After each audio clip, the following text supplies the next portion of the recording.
నమస్కారం. Telugu DriveSpark channel కి స్వాగతం. గ్లోబల్ NCAP నిర్వహించిన క్రాష్ టెస్ట్ లో Hyundai i20 3 star safety rating పొందింది. i20 యొక్క క్రాష్ టెస్ట్ ఫలితాల గురించి గ్లోబల్ NCAP అందించిన సమాచారం ప్రకారం అడల్ట్ సేఫ్టీ విషయంలో ఈ కారు మొత్తం 17 పాయింట్లకు గాను 8.84 పాయింట్ల స్కోర్ ను సాధించింది. ఫ్రంటల్ క్రాష్ టెస్ట్ లో బాడీ షెల్ మరియు ఫుట్వెల్ ప్రాంతం అస్థిరంగా ఉన్నట్లు ఇందులో గుర్తించబడింది. i20 కారులో డ్రైవర్ ఛాతీకి బలహీనమైన రక్షణ లభిస్తుందని కూడా గుర్తించబడింది. అంతేకాకుండా డ్రైవర్ మరియు కో ప్యాసింజర్ మోకాలకు కొంతవరకు రక్షణ లభిస్తుందని ఈ నివేదిక పేర్కొంది. Hyundai i20లో ఫ్రంట్ ప్యాసింజర్ మరియు డ్రైవర్ యొక్క తల మరియు మెడ భాగాలకు తగిన రక్షణ లభిస్తుంది.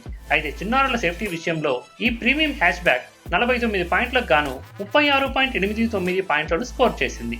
ఇది ఐసోఫిక్స్ చైల్డ్ సీట్ యాంకర్లను స్టాండర్డ్ ఫీచర్ గా పొందుతుంది. ఈ క్రాష్ టెస్ట్ లో ఐసోఫిక్స్ యాంకర్లు అధిక ఫార్వర్డ్ మూవ్మెంట్ ను, అయితే ఇది పిల్లల మెడ ప్రాంతానికి తక్కువ రక్షణను అందిస్తుందని నివేదిక తెలిపింది. గ్లోబల్ NCAP ద్వారా పరీక్షించబడిన ప్రతి ఇతర కారు వలె భారతదేశం కోసం తయారు చేయబడిన Hyundai i20 premium hatch back యొక్క బేస్ మోడల్. ఈ entry level i20 hatch back standard గా 2 ఎయిర్ బ్యాగ్లు, ABS, ఐసోఫిక్స్ యాంకర్ పాయింట్లు, ఫ్రంట్ సీట్ బెల్ట్ మరియు సీట్ బెల్ట్ రిమైండర్లను పొందుతుంది. Hyundai i20 అనేది సౌత్ కొరియా నుంచి భారతదేశం కోసం తయారు చేయబడిన అత్యధిక రేటింగ్ ఉన్న కారు.